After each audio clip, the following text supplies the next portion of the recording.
काय आहे? काल मोठी घडामोड घडली. माणिकराव कोकाटे यांची जी मंत्री जे पदं आहेत ती काढून अजित पवारांना देण्यात आली. पीक खात्याचे मंत्री आता माणिकराव कोकाटे आहेत. राजीनामा अजूनही घेतलेला नाही. शुक्रवारपर्यंत कोणाला वाचवायचा प्रयत्न होतो? ज्या विधानसभा अध्यक्षांनी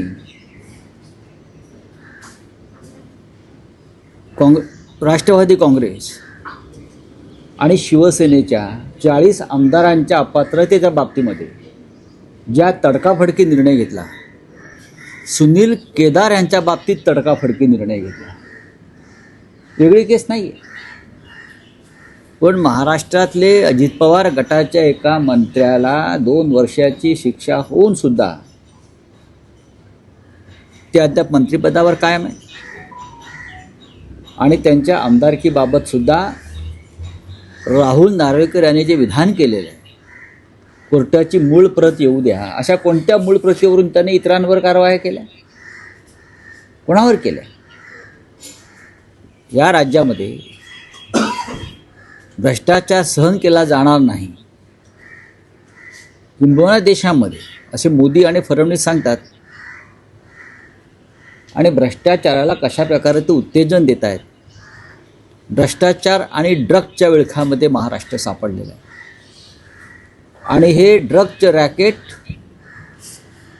फडणवीस कॅबिनेटच्या मंत्र्यांच्या घरापर्यंत पोचल्या तरी फडणवीस गप्प आहेत. महाराष्ट्राची तरुण पिढी ही ड्रग्जच्या विळखात पूर्णपणे फसली आहे. विद्यार्थी, कॉलेज, शाळा, आणि हे ड्रग्स पूर्वी बाहेरून येत होतं, आत्ता महाराष्ट्रामध्ये त्याचे कारखाने उघडले जात आहेत. जी काय गुंतवणूक येणाऱ्या उद्योगाची हीच आहे का महाराष्ट्रात? जे फडणवीस सांगतात की महाराष्ट्रामध्ये मोठ्या प्रमाणामध्ये उद्योग येणार आहेत, गुंतवणूक येणार आहे, हे ड्रग्सचे कारखाने म्हणजे गुंतवणूक आहे का? महाराष्ट्राच्या उपमुख्यमंत्र्याच्या भावाचं नाव आलेलं आहे साताऱ्यात. खरं म्हणजे मुख्यमंत्र्यांनी तात्काळ सातारच्या पोलीस अधीक्षकांवर कारवाई केली पाहिजे.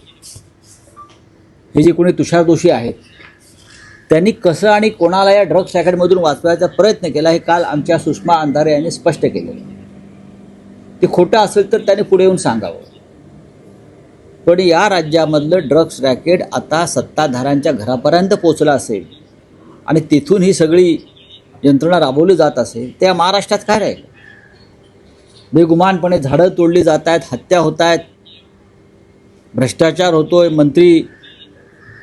मंत्रीच वॉन्टेड राहतात, मंत्री परागंदा होतात, मंत्र्यांवरती भ्रष्टाचाराचे आरोप सिद्ध होणे, त्यांच्यावर कारवाई होत नाही. आणि हे ड्रग्जचं रॅकेट ही अत्यंत गंभीर गोष्ट आहे महाराष्ट्रात. राऊत, एका बाजूला माणिकराव कोकाटे यांचं मंत्रिपद जाण्याच्या वाटेवर असताना दुसऱ्या बाजूला धनंजय मुंडे हे स्वतःच्या मंत्रिपदासाठी फिल्डिंग लावतायत असं दिसतंय.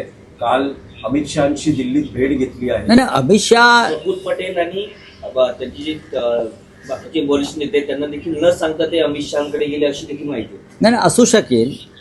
अमित शहा हे पक्ष फोडण्यामध्ये पटाईत असतात, माणसं फोडण्यामध्ये, सत्तेचा वापर करून, आमिष दाखवून.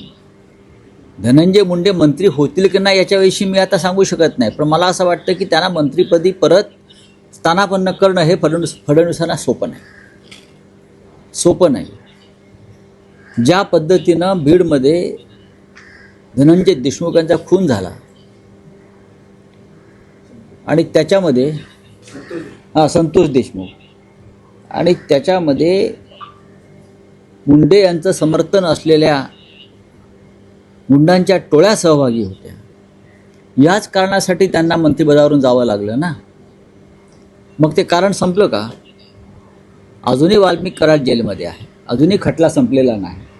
अशा वेळेला ज्यांच्यावरती गंभीर स्वरूपाचे आरोप आणि गुन्हे होते अशांना परत मंत्रिमंडळात घेण्याचं पाप फडणवीस करतील असं मला वाटत नाही.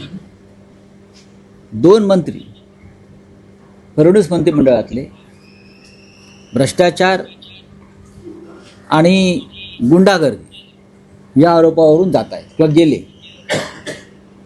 हा या सरकारला लागलेला काळीमा आहे. 2 मंत्री गेले एकाच गटाचे. खरं म्हणजे शिंदे गटाचे असे असंख्य मंत्री आहेत, त्यांना तात्काळ बरखास्त केलं पाहिजे. पैशाच्या बॅगा दाखवतायत, पैसे मोजताना दिसत आहेत, असं असंख्य विषय आहेत. पण देवेंद्र फडणवीस टप्प्याटप्प्यानं गेम करतील, टप्प्याटप्प्यानं, आणि शेवटचा घाव ते मिंद्यांवरच घालतील, याची मला पूर्ण खात्री आहे. पण टार्गेट सध्या- प्रकरणाचा उल्लेख टार्गेट सध्या